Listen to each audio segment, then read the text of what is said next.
시간에는 요한복음 2장 1절 이하의 말씀을 가지고 그의 영광을 나타내심에라는 제목으로 잠시 말씀을 증거하도록 하겠습니다. 말씀이 앞서서 먼저 여러분 칠판을 좀 보시면요, 왕종인신 기억나시죠? 이게 뭡니까? 마태, 마가, 누가, 요한복음, 쉽게 말해가지고 예수님의 공생애를 기록한 4권의 책입니다. 마태, 마가, 누가, 요한복음. 그러니까 세상 사람들한테 쉽게 설명하려면 예수님에 대한 위인전이라고 얘기합니다. 신약성경에는 예수님에 대한 위인전이 4권 나와요. 맨 앞에 나오는 게 마태, 마가, 누가, 요한복음, 이렇게 4권이 나와요. 근데 요 4권의 위인전은 각각 예수님을 소개하는 포인트, 입장이 조금씩 달라요. 그래서 여러분들 쉽게 외우시라고 왕종인신.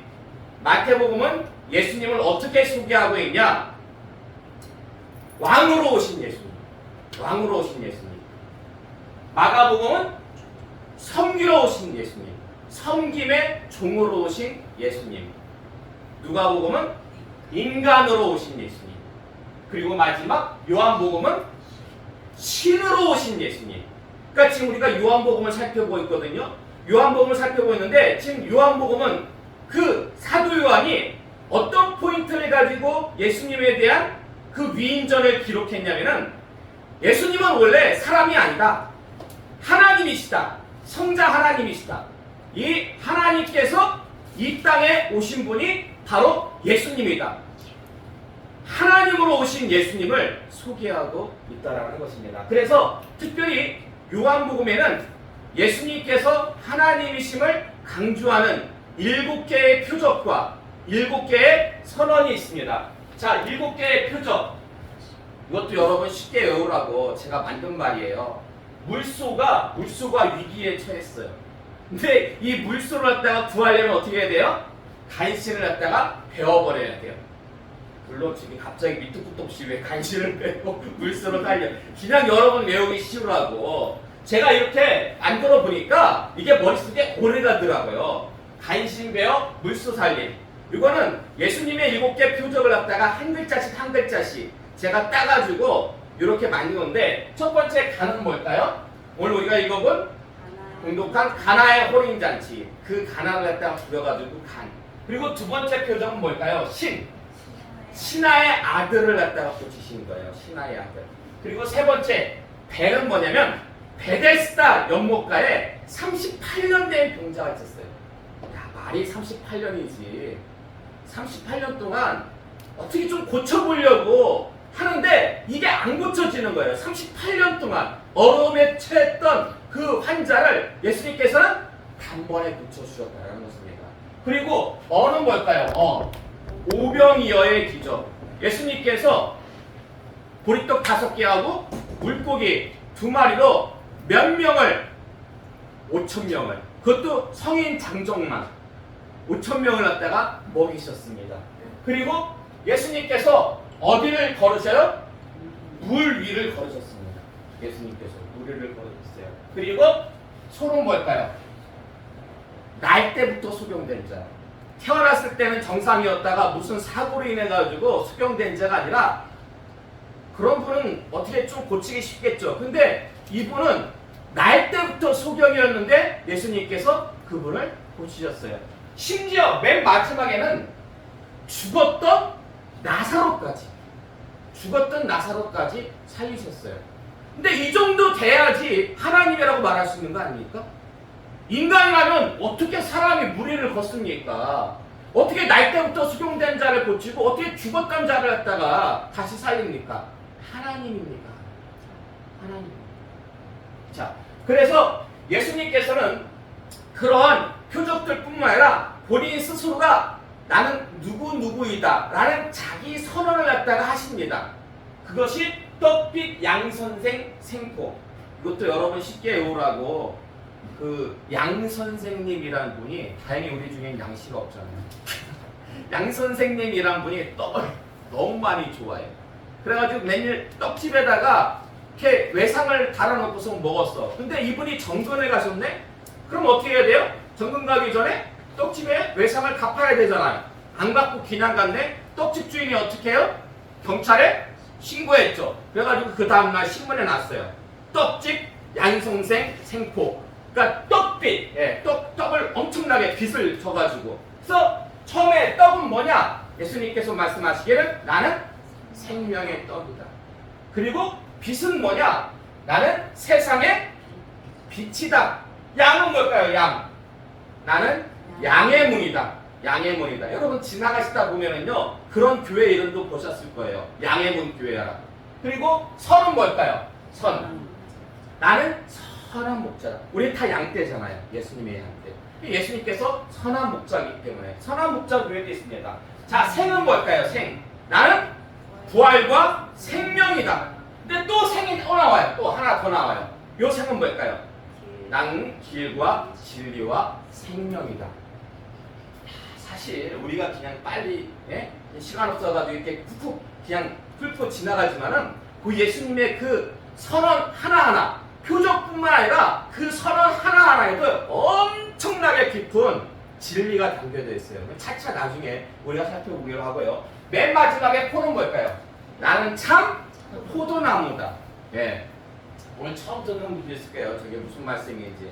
근데 저는 계속해서 반복합니다. 가장 좋은 학습의 효과 중에 하나가 뭐예요?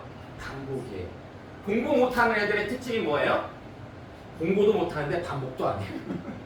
머리가 나쁜데 반복도 안 해. 예. 근데 공부 잘하는 애들은요, 머리도 좋은데 반복을 합니다. 예. 그렇기 때문에 우리가 계속해서 반복하는 거. 이게 바로 뭐냐? 반복해서 하나님의 말씀을 아는 거. 이게 힘써 여호와를 아는 거예요. 예. 성경에서 말했잖아. 너희들 힘써 여호와를 알아라. 예. 그래야지 네가 산다. 자, 그래서 이 왕종인신과 간신배어 물소살림, 떡빛 양선생 생포는요 모두 강조하는 바가 있습니다. 강조하는 바. 무엇을 강조해요? 무엇을 강조하기 때문에 왕종인신, 간신배어 물소살림, 떡빛 양선생 생포. 이게 요한복음에 기록되어 있어요. 예수님께서 무엇 대신? 예수님의 하나님 되심. 예. 예수님의 하나님 되심을 강조하는 거예요. 예수님의 하나님 되심. 근데 또 한 가지 강조하는 게 있어요.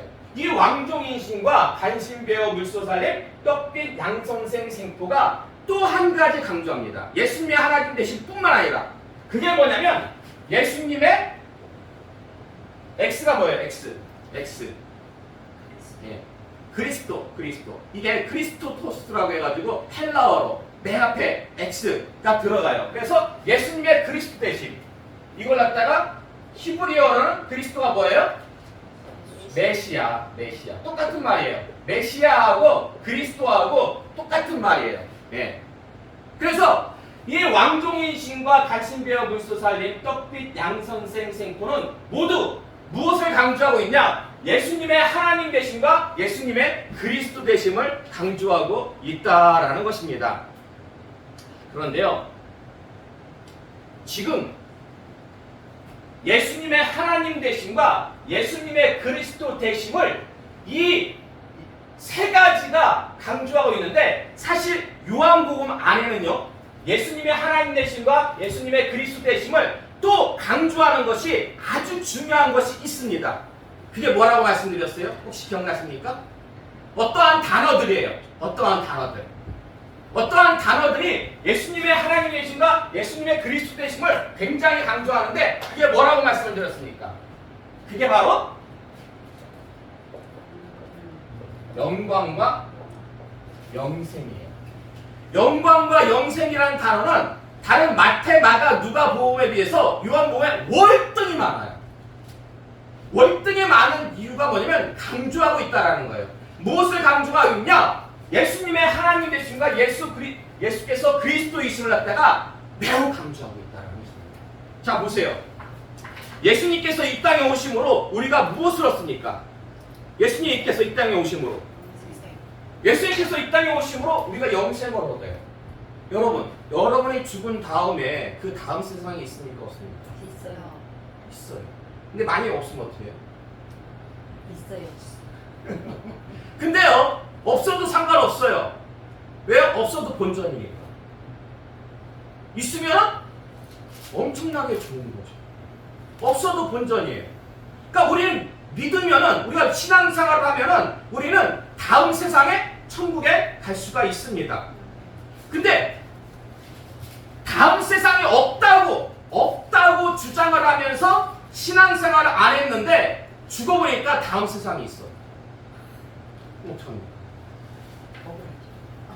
억울한 게 아니라 지옥 가는 거예요, 그거는. 그러니까 뭔가 이 땅에 살면서 우리가 뭔가 좀 안전장치를 해야 되지 않겠습니까? 그리고 여러분 보세요. 우리는 교회를 다녀요. 우리는 예수님을 믿어요. 그럼 절에 다니는 사람은 누굴 믿어요? 부처님을 믿죠. 예. 그리고 인도에나 일본에 가면 엄청나게 많은 종교들이 있대요. 엄청나게 많은 종교들이 있대요. 각각의 나름의 신이 있어요. 그럼 왜 어떤 한 명의 신을 믿지 않고 왜 사람들이 그렇게 수천 가지의 신들을 갖다가 각각 믿는 걸까요? 신앙의 자유. 신앙의 자유가 있기 때문에 네. 우리는요 창세전에 선택을 받았어요. 창세전에 하나님으로부터 선택을 받았기 때문에 우리가 신앙생활을 하는 거예요. 그리고 하나님께서 창세전에 우리를 선택하신 이유가 있어요. 무엇을 주시고자? 영생을 주시고자. 그래서 우리가 선택받았고 우리에게 영생을 주시려고 하기 때문에 우리가 신앙생활을 하는 거예요. 그러면 보세요. 우리 말고 절에 다닌다든지 다른 종교를 믿는 사람들, 그런 사람은 창세전에 선택받은 사람들이 아니잖아요. 창세전에 선택받은 사람들이 아닌데 그 사람들은 왜 종교생활하는 걸까요? 그렇죠. 영생을 얻으려고. 그럼 왜 그 사람들은 영생을 얻기를 원하는 걸까요? 창세전에 선택받지도 않았는데. 창세전에 선택받지도 않았는데 왜 그 사람들은 영생을 얻고자 이렇게 노력하는 걸까요? 그게요, 성경에 분명히 나와 있어요. 하나님께서요, 모든 세상 사람들에게 어떤 마음을 주셨어요? 영원을 사모하는 마음을 주셨어요. 사람은 태어나면서 어떤 마음을 갖고 태어나면 그게 전도서에 나와요. 3장 11절에 보시면 영원을 사모하는 마음을 갖다가 하나님께서 모든 사람에게 주셨대요. 그러니까 우리 기독교뿐만 아니라 다른 종교에서 신앙생활하는 이유도 그 사람들도 다 보면은 불교에도 극락이 있어요. 천국이 있어요. 왜 그런 것들을 다 만들어 놨냐면은 나름의 영원한 생을 갖다가 믿고 거기를 가기 위함이라는 것입니다. 그러나 그것은 진짜가 아니에요. 진짜는 여기밖에 없습니다. 진리는요, 여럿이 될 수가 없어요. 진리는 하나예요. 자, 거기에 대한 말씀을 좀 더 많이 말씀드리도록 하겠고요. 예수님께서 이 땅에 오심으로 우리가 무엇을 얻는다고요? 영생을 얻습니다. 영생. 그리고 이 일로 말미암아 무엇이 드러나요? 누구의 영광이 드러나요? 하나님의 영광이 드러나요. 하나님의. 그러니까 어떻게 보면은 예수님께서는 좀 중간자 역할이세요. 중간 역할. 그러니까 예수님께서 이 땅에 오심으로 궁극적으로 우리에게 영생을 주셔요. 그리고 또한 그 일을 통해 가지고 궁극적으로 누구의 영광을 드러내요? 하나님의 영광을 갖다가 드러내신다라는 것입니다. 그래서 지난 시간부터 우리가 살펴본 게 요한복음에 나오는 영광에 대해서 살펴봤어요. 요한복음에 나오는 영광. 여러분 요한복음 8장 50절에서 54절의 말씀 볼까요? 그 주보 참고하세요. 요한복음 8장 50절과 54절의 말씀 함께 봉독하겠습니다. 시작. 나는 내 영광을 구하지 아니하나 구하고 판단하신 이가 계시니라. 예수께서 대답하시되 내가 내게 영광을 돌리면 내 영광이 아무것도 아니거니와 내게 영광을 돌리신 이는 내 아버지시니 곧 너희가 너희 하나님이라 칭하는 그이시라. 아멘. 지금 예수님께서 뭐라고 말씀하세요? 나는 내 영광을 구하지 아니한다. 내가 내게 영광을 돌리면 내 영광이 아무것도 아니다. 자, 그리고 요한복음 17장 4절의 말씀 볼까요? 요한복음 17장 4절의 말씀 함께 공부하겠습니다. 시작. 아버지께서 내게 하라고 주신 일을 내가 이루어 아버지를 이 세상에서 영화롭게 하였사오니. 아멘. 그 영화와 영광은 똑같은 거예요. 원어적으로 볼 때. 예수님께서 이 땅에 오셔가지고 그 세상에 있는 공생의 사역 가운데 하신 일을 통해 가지고 누구를 갖다가 영화롭게 했어요? 하나님을 갖다가 영화롭게 영광되게 하셨다라는 것입니다. 근데 여러분 오늘 본문 말씀 보세요. 오늘 본문 말씀. 오늘 본문 11절의 말씀 보세요.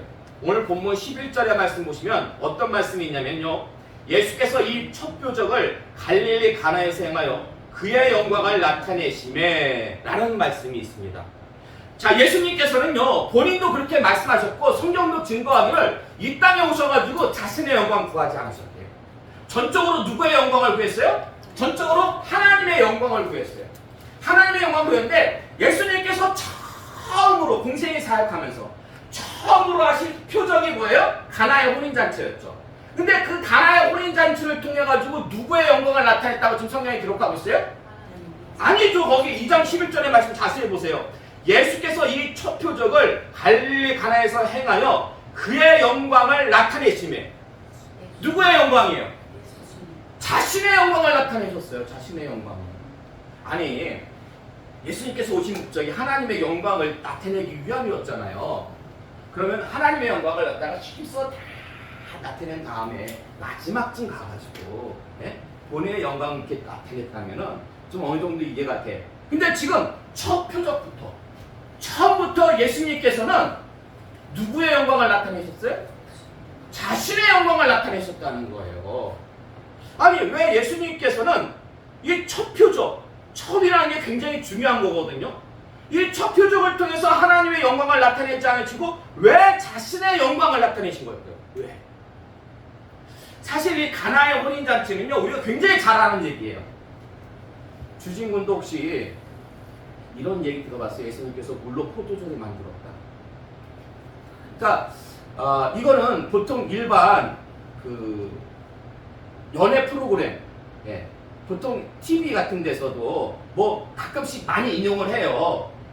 물로 포도주를 만드신 그 이적을. 그래서 세상 사람도 좀 많이 알고 있는 그런 이적인데요. 사실 내용은 별거 아니에요. 내용은 별거 아닌데 이게요 굉장히 이해하기 어려운 내용들이 이 안에 숨겨져 있어요. 대표적으로 뭐냐면은 지금 혼인잔치가 열렸어요. 혼인잔치가 열려가지고 예수님이 거기 호스트로 참석했습니까? 게스트로 참석했습니까? 게스트예요. 게스트. 손님으로 참석했어요. 근데 그만 혼인잔치 이 피로연에 포도주가 딱 떨어졌거든요. 그러니까 예수님 어머님이 오셔가지고 모친 마리아가 오셔가지고 예수님께 뭐라 그래요? 포도주가 떨어졌습니다. 포도주가 떨어졌네요. 자, 포도주가 떨어졌으면 누구한테 얘기를 해야 됩니까? 주인한테 얘기해야 되잖아요. 신랑한테 얘기한다든지 신랑 어머니한테 얘기를 한다든지 신랑 아버지한테 얘기해야 되잖아요. 근데 지금 예수님도 같은 손님 입장이에요. 손님 입장인데 예수님의 모친 마리아가 지금 예수님께 와가지고 포도주 떨었던 사실을 갖다가 얘기하고 있어요. 어때요? 상식적이에요? 약간 비상식적이에요? 비상식적. 그렇죠. 그럼 왜 도대체 그 예수님의 모친 마리아는 예수님께 와서 이 사실을 구한 걸까요? 마리아는 뭔가가 그건 이제 우리가 차차 살펴볼 거예요. 차차 살펴볼 거고. 그리고 또 다른 궁금증이 있어요. 뭐냐면 예수님께 그렇게 와가지고 부탁을 하니까 엄마가 와서 부탁한 거거든요. 그러니까 예수님께서 알겠습니다. 제가 해결해 보겠습니다. 라고 합니까? 아니에요. 아직 제 때가 임하지 않았습니다. 뭐예요? 거절한 거예요. 거절. 근데 거절해놓고서 예수님께서 물로 포도주 만들어요? 안 만들어요? 만들어요. 어차피 포도주 만들어요. 문제를 해결해요. 그럼 문제를 해결할 거면 처음부터 그냥 해결하시지. 그 참 우리 주변에도 이게 참 약간 청개구리 같은 그런 자녀들 많이 있잖아요. 처음에는 해라고 막 안 해! 그러다가 나중에 다시 이렇게 하는 그런 경우들이 우리 가운데도 많이 있잖아요. 그럼 예수님도 그런 경우일까요? 무슨 청개구리 같은 아니 안 한다고 아직 내 때가 아니라고 그렇게 거절한 다음에 바로 이어가지고 표적을 갖다가 행하셔요. 그럴 거면 처음부터 하시지. 그럼 왜 거절하고 나서 표적을 행하신 걸까요? 그리고 또 보세요. 여러분 포도주 먹으면 취해요 안 취해요? 지금 손님들이 다 취했어요. 저 어릴 때는 주일학교에서 이거 포도주 아니다. 선생님이 뭐랬어요?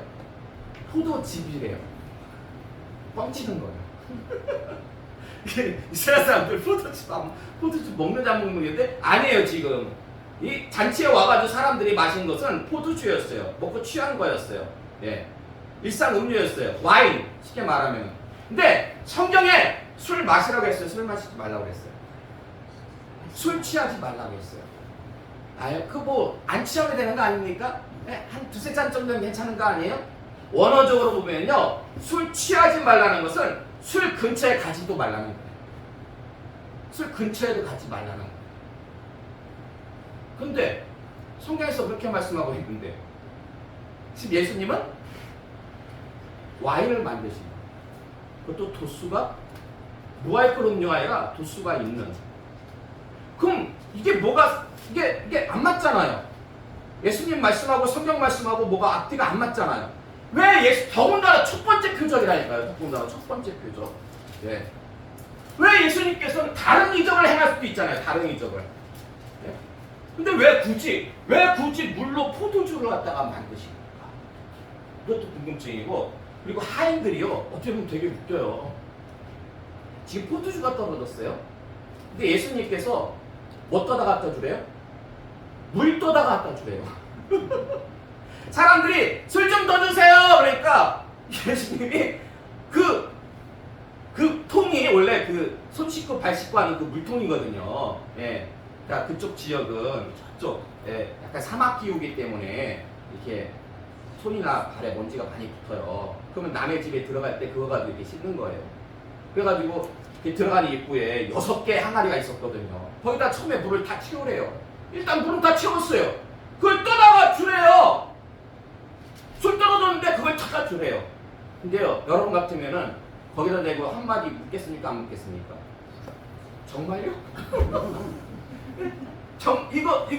이거 보세요. 이거 잘못 떠다 주면은요, 뭐가 날라와요? 술잔 날라와요. 술 취한 사람 또 보니까 지금 사람들이 취했어. 술 갖다 달라는데 물 갖다 치면은 어때요, 반응이? 이런 하면서, 예, 욕하고 물잔 날라고 음식 날라올 수가 있는데 하인들이 한마디 안 해. 한마디 안 하고 그냥 떠다 갖다 줘요. 왜 이렇게 하인들은 한마디 대꾸 없이 전적으로 순종할까? 마리아가 또 한마디 했잖아요. 자, 그런 질문들이 이 가나 혼인 잔치 안에 다 담겨져 있다라는 것입니다. 자, 근데 요 질문들을 살펴보기에 앞서가지고 우리가 하나 더 살펴볼 게 있어요. 오늘 본문 1절 말씀 보세요. 오늘 본문 1절 말씀. 오늘 본문 1절 말씀 보시면 처음 시작되는 단어가 뭡니까?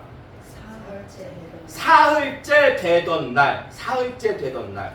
그럼 이게 무엇으로부터 사흘째 되는 날이었을까요? 무엇으로부터? 자, 이게 무엇으로부터 사흘째 되는 날인지 그 앞에 본문을 보면 돼요. 요한복음 1장 43절에서 45절의 말씀 주보 참고하세요. 요한복음 1장 43절에서 45절의 말씀 함께 봉독하겠습니다. 시작. 이튿날 예수께서 갈릴리로 나가려 하시다가 빌립을 만나 이르시되 나를 따르라 하시니 빌립은 안드레와 베드로와 한 동네 베세다 사람이라. 빌립이 나다나엘을 찾아 이르되 모세가 율법에 기록하였고 여러 선지자가 기록한 그 일을 우리가 만났으니 요셉의 아들 나사렛 예수니라. 아멘. 그러니까 예수님께서요, 첫 번째 제자 다음에, 예수님께서 요 본문의 말씀 보시면은, 요 본문의 말씀 뭐냐면은 예수님께서 빌립과 나다나엘을 갖다가 지금 제자로 부르시는 장면이에요. 빌립과 나다나엘을 부르시고 난 후에 며칠째 되는 날에 가나의 혼인 잔치가 열렸다고요? 사흘째 되는 날. 근데 여러분, 그 43절 맨 앞에 보세요. 43절 맨 앞에 보면은 어떻게 시작해요? 이튿날로 시작해요. 그러면 그 전날에는 무슨 일이 있었냐? 요한복음 1장 29절 말씀 볼까요? 요한복음 1장 35절에서 37절의 말씀. 죄송합니다. 요한복음 1장 35절에서 37절의 말씀. 자, 함께 공부하겠습니다. 시작. 또 이튿날 요한이 자기 제자 중 두 사람과 함께 섰다가 예수께서 버리심을 보고 말하되 보라 하나님의 어린 양이로다. 두 제자가 그의 말을 듣고 예수를 따르거든. 아멘. 그러니까 그 전날에는 무슨 일이 있었냐면은 예수님께서 첫 번째 자기 제자를 갖다가 삼으신 날이에요. 그 제자들이 원래 세례 요한의 제자들이었어요. 세례 요한의 제자들이었는데 세례 요한의 말을 듣고서는 세례 요한의 제자 두 명이 예수님을 따릅니다. 이 사람이 누구냐면 이 사람들이 안드레아와 요한이에요. 예, 안드레아와 요한. 예. 근데 여러분 또 말씀 보세요. 그 말씀 43절, 35절 맨 첫 번째 보면 또 뭐라고 기록되어 있어요? 또 이튿날. 그러면 그 전날에는 또 무슨 일이 있었냐? 요한복음 1장 29절 그리고 33절에서 44절의 말씀 함께 봉독하겠습니다. 시작. 이튿날 요한이 예수께서 자기에게 나오심을 보고 이르되 보라 세상 죄를 질과는 하나님의 어린 양이로다. 나도 그를 알지 못하였으나 나를 보내어 물로 세례를 베풀라 하신 그이가 나에게 말씀하시되 성령이 내려서 누구든지 머무는 것을 보거든 그가 곧 성령으로 세례를 베푸신 이인 줄 알라 하셨기에 내가 보고 그가 하나님의 아들이심을 증언하였노라 하니라. 아멘. 그러니까 예수님께서 안드레아와 요한 두 제자를 만나시기 그 전날 무슨 일이 있었냐면 세례 요한이 예수님을 증거한 거예요. 세례 요한이 예수님을 보면서 저분이 바로 메시아다, 저분이 바로 하나님의 아들이시다 라고 증거했다라는 것입니다.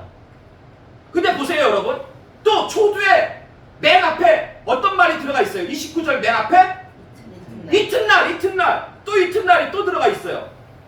그래서 마지막으로 요한복음 1장 19절과 23절의 말씀 볼까요? 요한복음 1장 19절과 23절의 말씀 함께 분노하겠습니다. 시작. 유대인들이 예루살렘에서 제사장들과 레위인들을 요한에게 보내어 내가 누구냐 물을 때에 요한의 증언이 이러하니라. 이르되 나는 선지자 이사야의 말과 같이 주의 길을 굽게 하라고 광야에서 외치는 자의 소리로다 하니라. 아멘. 그러니까 본문의 말씀은 오실 메시아의 앞길을 얘기하는 세례 요한의 사역을 증거하고 있는데 지금 헷갈리죠? 엄청나게. 계속해서 뭐 이튿날 하고 막 사건이 막 이렇게 이어져. 네? 그러니까 막 헷갈리실 거예요. 네. 자, 여러분들 이해를 위해서 먼저 좀 말씀을 드릴게요. 지금 요한복음 1장 19절의 말씀, 우리가 방금 공독한 요한복음 1장 19절의 말씀을 보면은 지금 세례 요한이 나옵니다.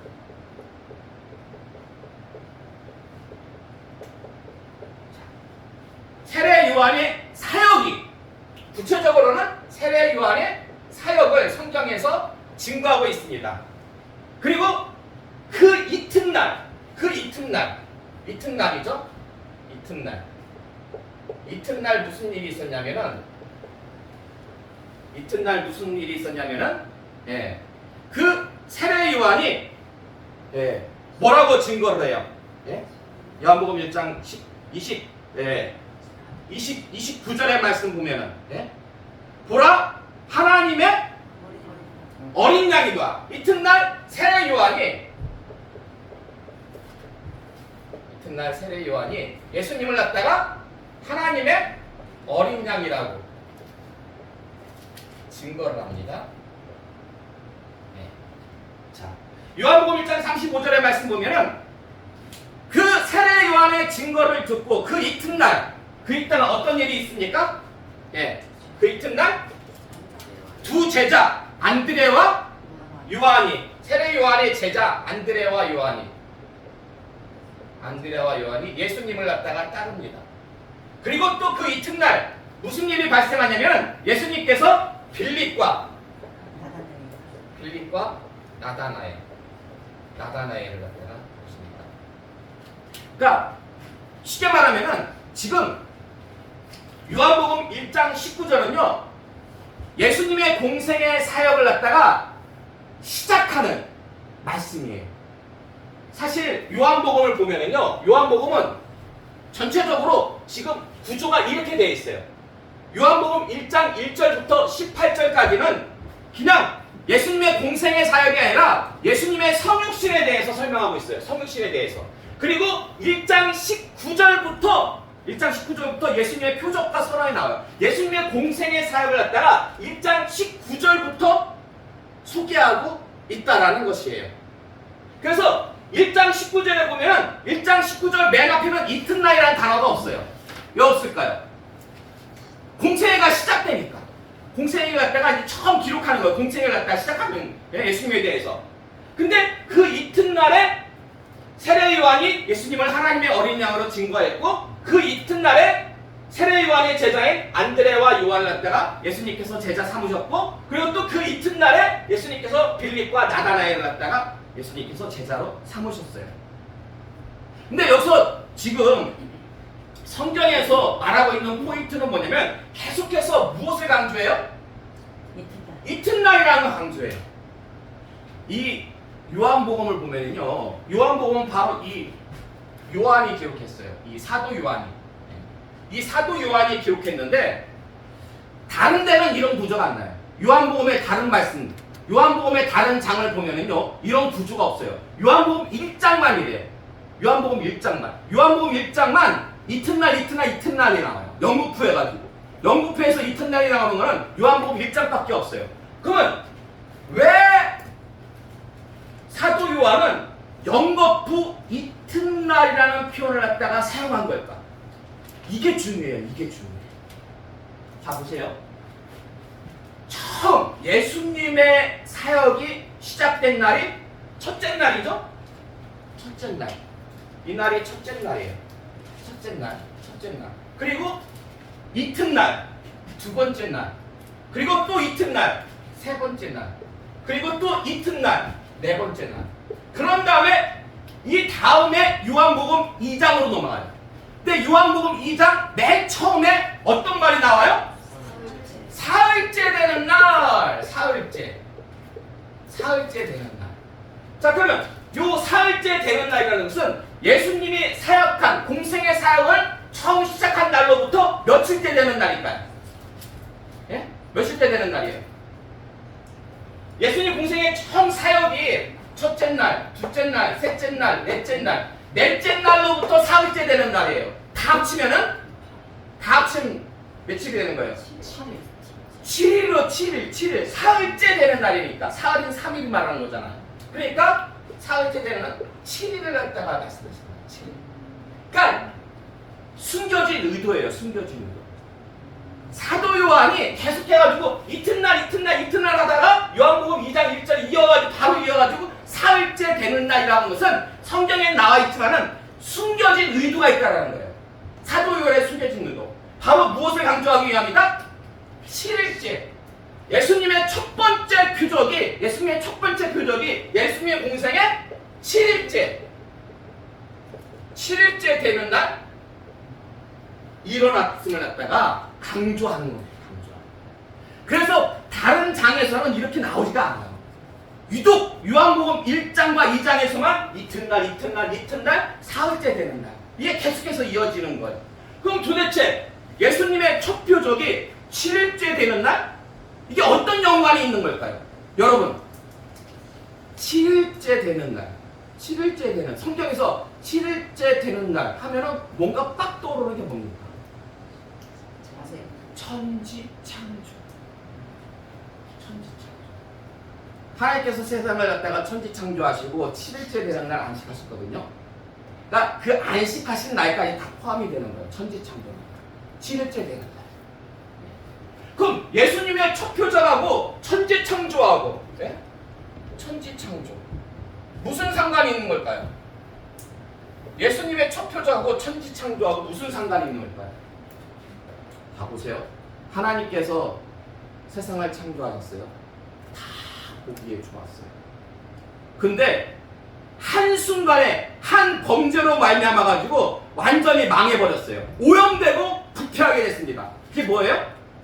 선악과 문제. 아담과 하와가 선악과를 딴 거는 불순종함으로 말미암아 죄가 들어왔어요. 세상이 오염됐어요. 부패하게 되었어요. 자, 이걸 그러면 다시 그 부패되고 오염된 것을 갖다가 다시 깨끗하게 해야지 구원받아요. 다시 깨끗하게 해야지. 그걸 신학적인 용어로 뭐라 그래요? 그거를 뭐예요? 재창조. 재창조. 오염되고 부패되었던 이 세상을 인간 포함해가지고 예? 죽을 수밖에 없는, 멸망할 수밖에 없는 우리들을 갖다가 다시 구원해 주시는데 그 역사가 뭐냐? 바로 예수님의 재창조 사역이에요. 예수님의 재창조 사역. 그래서 7일째 되는 날 예수님께서 첫 번째 표적 바로 재창조 사역을 갖다가 시작하셨음을 강조하기 위해서 지금 사도 요한은 이렇게 성경을 기록하고 있다라는 것입니다. 그런 표정 짓지 마세요. 곰곰이 생각해보면 다 맞는 말씀이에요. 예. 여러분, 이 첫 표적을 예수님의 그 재창조하고 연관지니까 뭔가 그래도 확실히는 잘 모르겠지만 뭔가 퍼즐이 좀 맞는 것 같지 않습니까? 지금 첫 번째 표적이 뭐예요?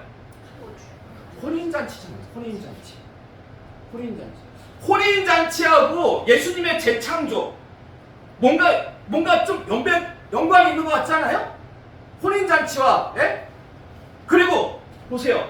물로 포도주가 변한다라는 것은 완전히 새로운 변화가 일어났다. 새로운 변화. 근데 재창조도 마찬가지죠. 재창조도 다시 새롭게 시작되는 새로운 변화가 일어나야 된다는 거예요. 이런 여러 가지 의미가 지금 예수님의 첫 표적과 재창조와 맞물려가지고 지금 사도 요한은 증거하고 있는데요. 재창조 사역이 언제 일어났다고요? 재창조 사역이 언제 일어났다고요? 다음 주에 일어납니다.